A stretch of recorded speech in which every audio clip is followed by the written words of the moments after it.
Nasıl? İyi. Tamam. Anlaştık. Anlaştık. 6'lar geliyor. Onların yardımlarını dağıtıyoruz. 7'ler geliyor. Onların yardımlarını dağıtıyoruz. 8'ler geliyor. Onların yardımlarını dağıtıyoruz. Gençler dışarıda bekliyoruz.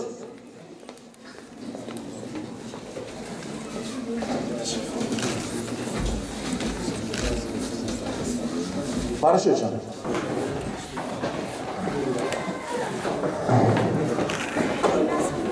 Evet, teşekkür ediyoruz. Diğer 5'li grup gelsin. Barış Hocam dışarıda mı? Evet.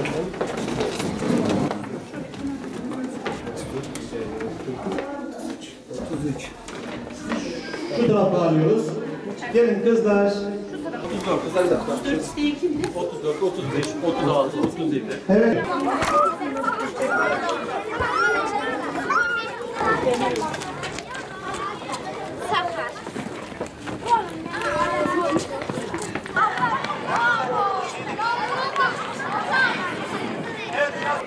ربنا إنك تعلم ما نخفي وما نعلن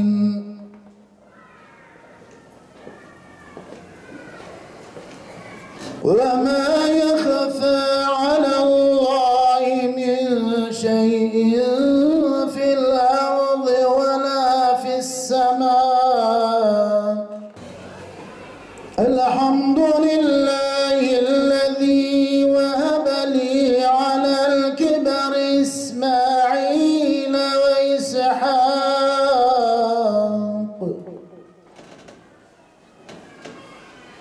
إن ربي لسميع الدعاء.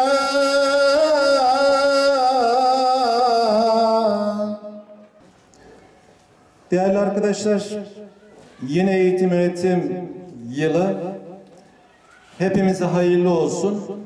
Biz bugün burada öğrencilerimize okulumuza hoş geldin hediyesi vermek için toplanmış bulunmaktayız.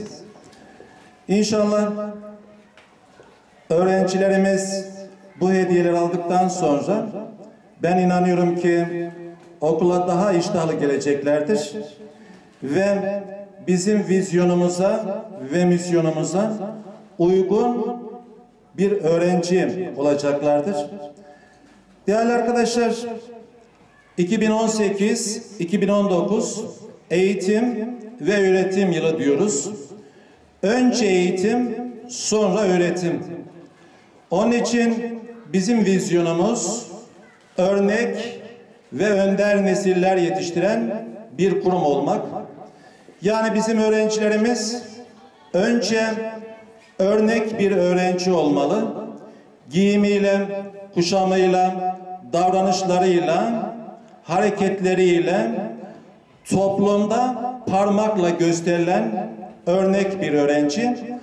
Aynı zamanda da bulunduğu konumda önder olan bir öğrenci. Ondan dolayı bizim misyonumuz da okuyan, okuduğunu anlayan, yorumlayan, sorgulayan, değişen ve gelişen, akıl ve bilimin aydınlığında geleceğe güvenle bakan, ahlaklı, terbiyeli, vatanını ve milletini seven, aklen, ruhen ve bedenen sağlıklı nesiller yetiştiren bir kurum olmak. Özellikle de bu yardımların dağıtılmasında vesile olan Avrupa Yetim Der'in çok değerli mensuplarına ve Türkiye Koordinatörü Nurullah Hocam'a huzurlarınızda çok teşekkür ediyorum. Okulumuzun 430 öğrencisi var. Tamamına ayakkabı hediyesi veriyoruz. Bunun yanında bu yıl 5. sınıfa yeni kayıt olan 100 öğrencimizin tamamına da okul çantası ve kırtasiye paketi veriyoruz. İnşallah bu hediyelerimiz devam edecektir. Ben bu anlamda hem ülkemizde hem de dünyanın değişik yerlerinde yardım hizmetleri yapan Avrupa Yetim Der'e tekrar teşekkür ediyorum ve bu katkılarından dolayı da Allah razı olsun diyorum. Avrupa Eğitimleri olarak her sene olduğu gibi bu senede de inşallah eğitim projesi kapsamında Kahramanmaraş'ın Çağıl ve Cirit ilçesindeyiz. Ve inşallah buradaki ortaokulda okuyan öğrencilerimize kırtasiye yardımı ve ayakkabı yardımı inşallah kendilerine takdim edeceğiz. Bu konuda emeği geçen bütün hayırseverlerimizden Allah-u Teala razı olsun. Ve özellikle okul müdürü olan İsmail Bey'e de çok teşekkür ediyoruz. Allah razı olsun inşallah. Şu anda ortaokulda ilk 5'e giren 100 öğrenciye inşallah kırtasiye yardımı vereceğiz. Onun dışında okulun tamamına 430 tane ayakkabı inşallah bütün öğrencilerimize hediye edeceğiz. Bu yardım çalışmamız sadece Türkiye'de sınırlı değil. Gerek Asya'da, gerek Afrika'da ve özellikle Avrupa'da da inşallah bu eğitim projemiz devam ediyor. Ve yüz binlerce öğrenciye de aynı şekilde bu yardımımızı ulaştırdık. Hamdolsun. Ve inşallah bu son bulmayacaktır. Bu yardımlarımız hayırseverlerin desteğiyle sürekli devam edecek. Ve bu konuda da tekrardan hayırseverlerimize çok teşekkür ediyoruz. 23 Temmuz 2011 tarihinde Almanya'nın Bonfink kasabasında Ramazan ayında kurulan Avrupa Yetimler, başta Almanya olmak üzere temsilcileri vasıtasıyla birçok Avrupa ülkesinde faaliyet göstermektedir. Dünyanın 52 farklı ülkesinde faaliyet yürüten Uluslararası İnsani Yardım Kuruluşu Avrupa Yetimler, 2011 yılında bu yana yetim ve ihtiyaç sahibi ailelere yönelik gerçekleştirmiş olduğu insani yardım faaliyetleri ve yetim ihtiyaç sahiplerinin umudu haline gelmiştir. Başlıca faaliyetlerimiz: yetim edinme, giyim yardımı, gıda paketi, kardeş aile, Ramazan ve kurban çalışmaları, acil yardımlar, katarak, su kuyusu ve en önemlisi eğitim desteği. Türkiye ve Asya, Afrika ülkelerinde binlerce yetim, mağdur ve ihtiyaç sahibi öğrencilere kırtasiye malzemesi dağıtıldı. Ve dağıtmaya da inşallah devam ediyoruz. Bu vesileyle 2018-2019 yeni eğitim ve öğretim yılını tüm öğrenci ve öğretmenlerimize hayırlı olmasını diliyorum. Teşekkür ediyorum.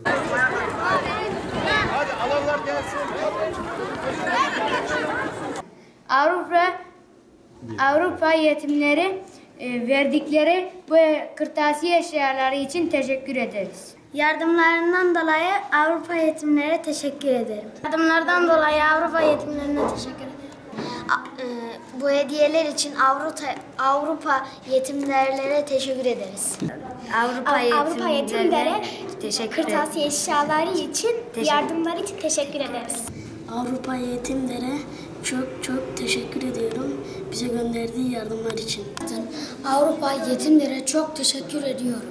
Avrupa yetimlerine çok teşekkür ediyorum. Elhamdülillahi Rabbil alemin vel âkıbetu lil muttaqin ve la udvâne illa alel zalimin. Ve salatu ve selamu ala Resulina Muhammed ve ala alihi ve sahbihi ecmain. Cennetin, cehennemin, hesap gününün, dünyanın tek hükümdarı olan, yüceler yücesi olan Rabbimiz, mübarek Aşure gününde, Muharrem ayında, onunda ellerimizi açtık, sana yöneldik. Dualarımızı dergâh hizmetinde kabul eyle ya Rabbi. Yetimin, fakirin, fukaranın yanında yer alanlara sen yardım eyle.